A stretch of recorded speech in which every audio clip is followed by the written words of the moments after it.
Is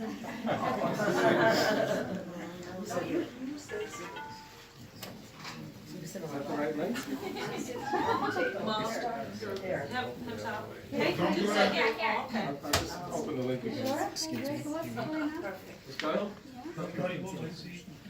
right, here we go. Oh, you guys from Come on in. If you're, there's plenty of room to stand, look here. or I know you can see around the corner as well, so that's great. Welcome. I can see now. Thank you. You know, they say that making friends gets harder with age. But judging by all of the wonderful friends here today, the conventional wisdom doesn't apply to my dad. Thank you for joining us to celebrate my father's life journey.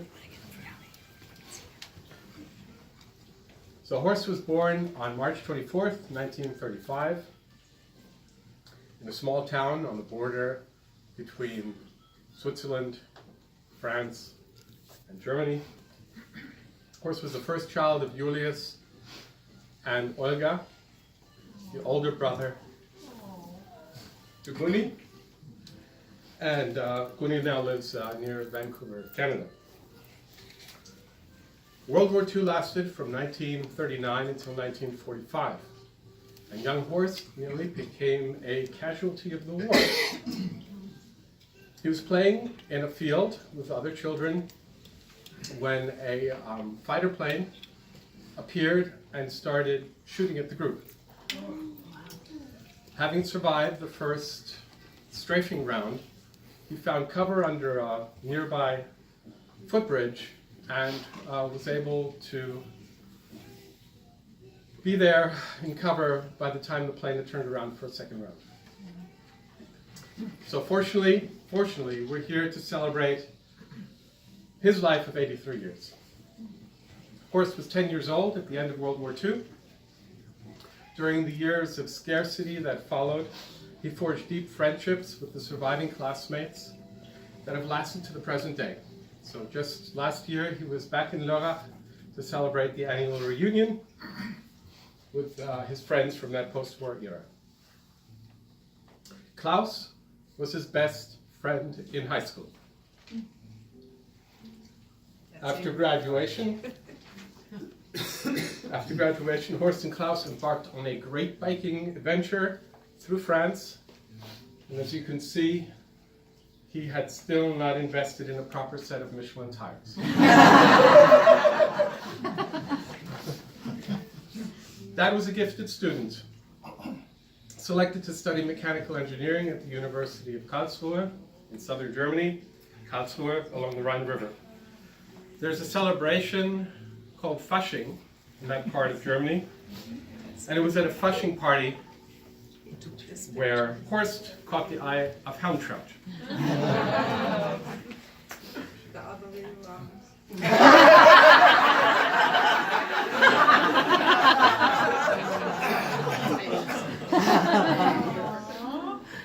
Horst and hound trout married in 1963.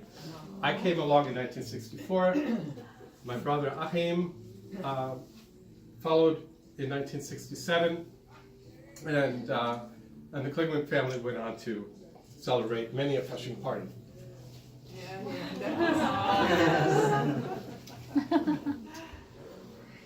My dad's first job after graduation was with an engineering design bureau near Stuttgart. Some of my father's designs are actually still in use today, such as the low noise fan, which is used in baseboard heaters, and a high efficiency water pump used in desert irrigation. My father always had a passion about his work, and so it was a difficult decision for him to leave the design bureau back in 1965 and join Michelin. Our young family moved to Clermont-Ferrand in France, where my father became one of the first non-French employees to be to join Michelin's leadership training program at the company's headquarters. In early 1970, my dad called my mom from work to ask if it was okay He was on to move the family to America. And a decision had to be made at that minute on the phone. So, when he got home that evening, Horst confided that he was so happy that Helmtrap agreed, because he'd already said yes to the opportunity. He was leaving the next day to go to build up Michelin Tire Company here in the US, and the family would join him several weeks later. I remember getting on that great big 747, landing at JFK Airport. That's how he arrived. Back in July of 1970. My grandmother, who was a seamstress, suited us in clothes fitting the occasion. We were happy to be reunited, but also a bit apprehensive about the realization that everything was going to be changing for us in America. You know that, or you may know, that Michelin invented the radial tire. This is not an advertisement. Well, actually it is. Back in 1970, Goodyear and Firestone were lobbying to have the sale of Michelin tires banned in the US because supposedly radial tires were unsafe for American roads. Well, my dad and his engineering team went to Washington, D.C. and proved that that's not the case. And today, most passenger tires on the roads in America are of a radial design, as you know. Clearwater, Florida became our winter home in 1982 when our parents purchased a condo on the beach. My brother settled in Florida and my parents were happy to have the grandsons nearby. They enjoyed Busch Gardens and Disney, barbecues, beach days with Kyle and Cody, who's here with us somewhere. Back here.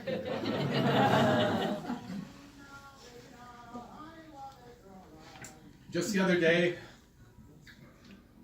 just last week, my dad remarked on how proud he was in the men that they had become.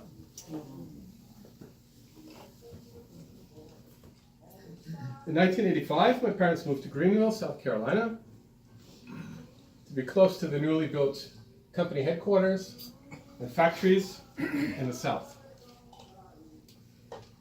My mom entertained many friends in the house that she designed and had built by the lake. In 1991, my parents moved to Bloomfield Hills, Michigan, as Michelin had acquired Uniroyal Goodrich in the US, and my father became head of North American operations. So began a whole nother era of friendships. Horst enjoyed a 32-year-long career at Michelin, and I know he cherished the many friendships which last the present day. I should thank my mom, because I know in his career they were a team, working together at conventions, hosting events, and at home and taking care of us. I know how grateful my dad was to have her at his side. They even gave him an award, gave my mom an award. So that's an award from Michelin.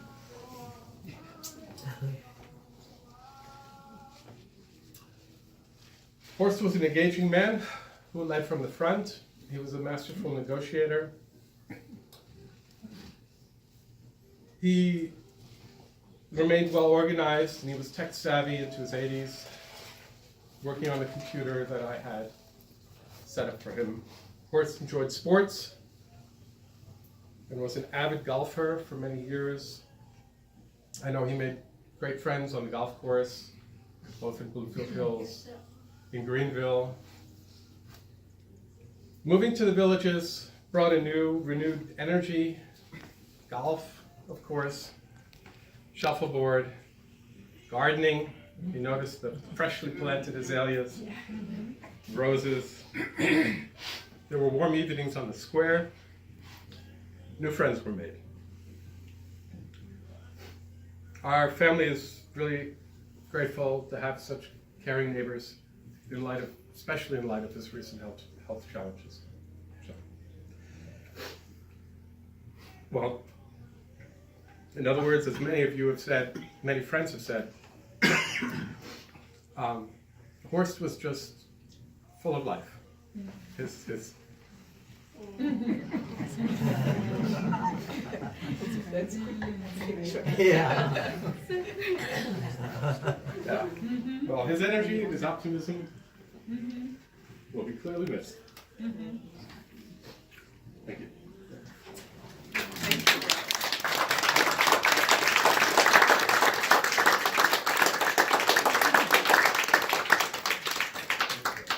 Oh, and we are very welcome to hear some stories. I think that some friends will tell us stories that we don't know about him, maybe. If we can all know him a little bit more. So whoever you're welcome if somebody wants. Well, I'll say a couple things. It's interesting with the history of work because I enjoyed talking to him about how he brought Michelin tires to it and into the United States. And he told me all those things that you reiterated, you know, and it was fun to talk to him. Relative to being a chief negotiator, probably every landscaper and lawn mowing service don't know that because he didn't have them too long. And he was quite a character, you know, for just being a neighbor next to him, talking to him, and you know, telling me about this guy isn't doing this and this guy isn't doing that. So he's just wonderful to talk to. And I didn't know he was the master gardener here. I thought someone else was. That's true. I have one story. We were getting ready for the hurricane. Now, we've never been through a hurricane. So they're very nervous, you know, and I looked out our window and Horst is up trimming the tree here.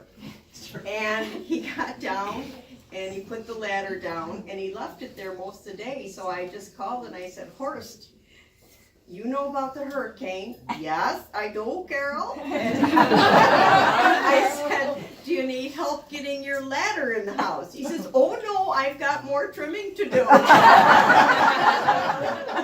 Okay, and he did get it out before the hurricane hit, but I was very nervous. Nervous that the ladder was going through our bedroom window.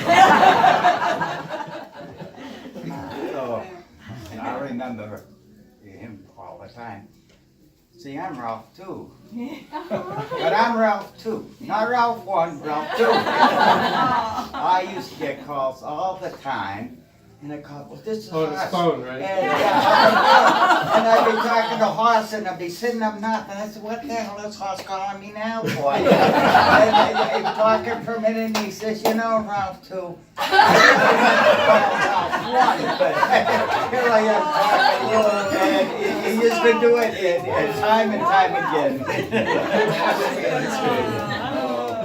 Sorry about that.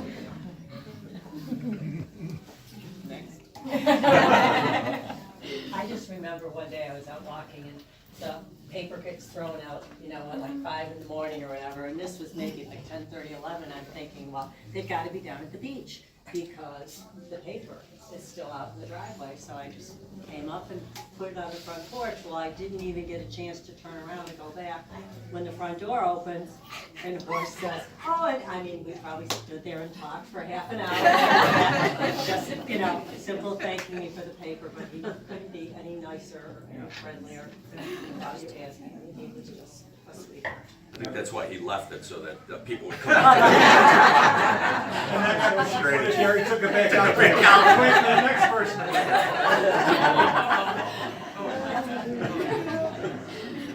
I never saw him without a smile. No, that's him, right? That is wonderful, beautiful picture.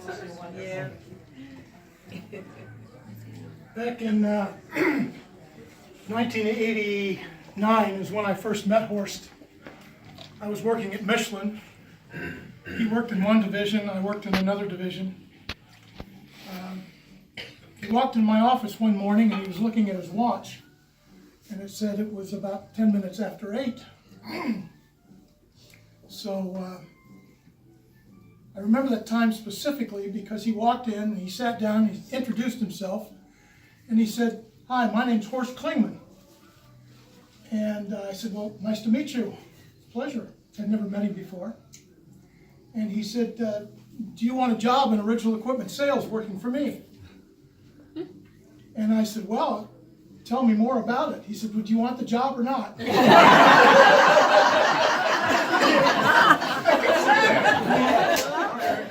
got right to the point really quick. And I said, "I'd love to." I mean, what else are you going to say, no? So I said, "I'd love to." And that was my first encounter with a gentleman that became a coach, a mentor, a boss, a friend throughout the rest of my career at Michelin. He did a tremendous amount of work with me to help me understand that segment of the business. He guided me, he coached me, he did everything he could to help me out, and he always did it with a smile on his face. Even when he was getting mad at me, he always had a smile on his face. But that's the way he was. So I always looked at Horst through all my years as being 99% inspiration and 1% luck. But I have a story. Horst and I were out playing golf at the TPC in Dearborn one day, and I think we were getting ready to go up on the 8th hole, which I think it's the 8th hole, par 3. Horst gets up there and he hits the ball and he pushes it about 100 feet from the cup on the green, but a long ways away. And I got up and hit probably, luckily, 10, 15 feet away. I picked my ball up when we got to the green. Horst went for his putt. He was a unique guy when he used to play golf because he didn't really put a whole lot of thought or effort. He just grab a club, get up, stand there, and hit the ball. Most of us go through a rigmarole that's ridiculous anyway because we never hit the ball well anyway. But Horst gets up there and he hits the ball. And the ball, relative to the cup, it was probably 15 feet offline with the cup. And I'm looking, and Horst is looking, and he said, "That wasn't a good putt, was it?" And right at that moment, and I am not exaggerating, that ball hit a small stone on the green, diverted, and went directly into the cup.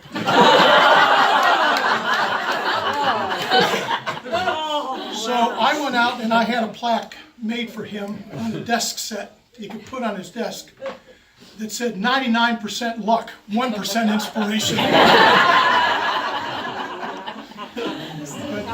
That's the man that I knew for a long time. A marvelous, marvelous individual. He had a way with people. He was totally optimistic all the time. He could make lemonade out of lemons any day of the year. And he was a survivor in the company, and everybody loved Horst. Just because of his attitude, his friendships, and the way he approached life, and the way he approached his business, and the way he approached his family. Whenever he and I would be able to get together, whenever we traveled together, Horst would always affectionately refer to his 2 sons and his wife. And when he had the grandchildren, he talked a lot about the grandchildren. And he just absolutely, you could tell, his love for his family was genuine. And I know he loved Helmtrout. And I know I loved him. Thanks.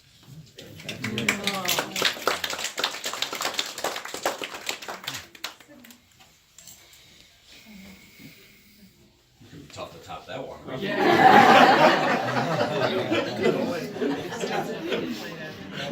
Let me add something. Horst was really, whenever we traveled together, we'd always leave the customer late. We'd always drop off the rental car late. And if we didn't get to the airplane before the door hit me in the back end. We were too early. But they held the plane. Yeah, at that time they held the plane. They're running down. Even when we were traveling, I had to run. No, I had nice walking. We had to run to get to.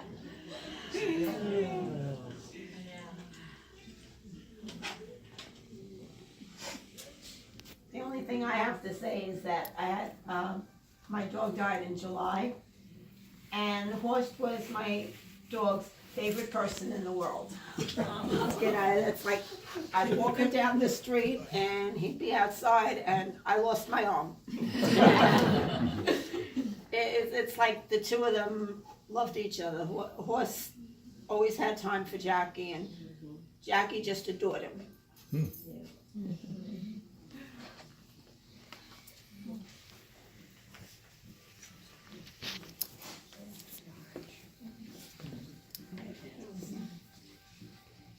Oh, one thing I can say is that we met Horst and Helmtrout at through Gilchrist. I used to live in Gilchrist, and I know many of you people, but they have stayed true friends to us. And both Horst and Helmtrout came to the house on holidays and visits, and we went to plays together. And they've just been really supportive for us for some things.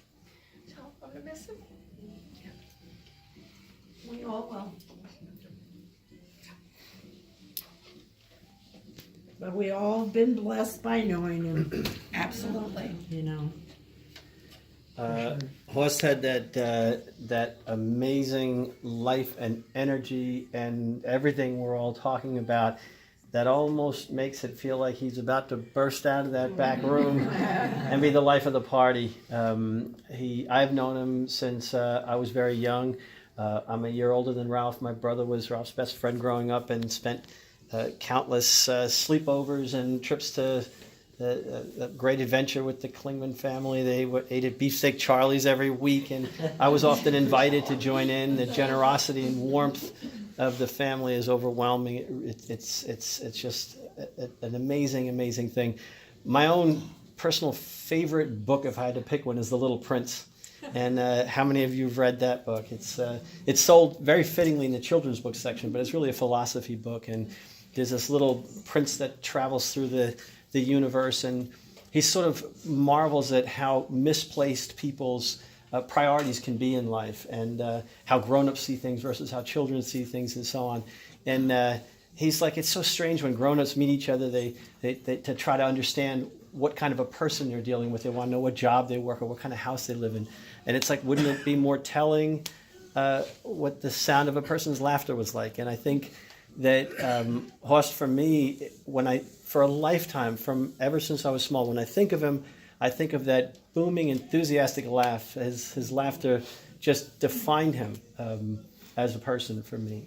That whether they were, I love that black and white photograph with a little tent pitched on the side of the road with the Volkswagen.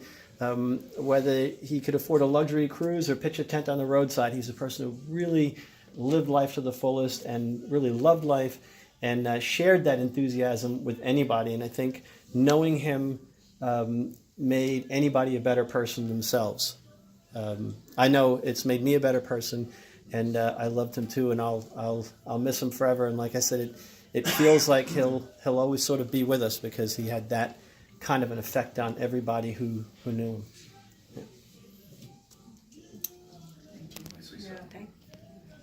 And I love and treasure the Klingman family. I absolutely. That's how I feel, like you said. Anytime he has to come. Yeah.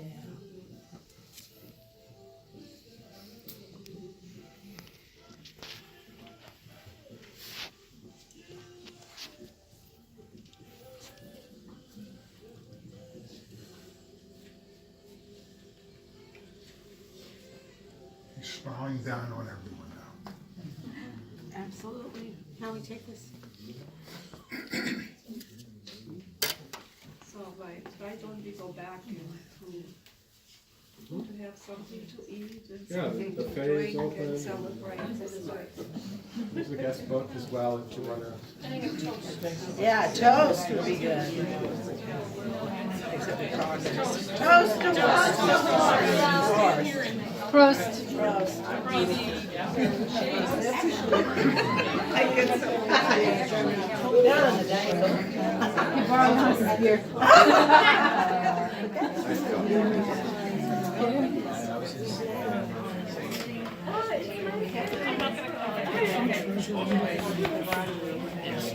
No, I'm just gonna, I'll be right back.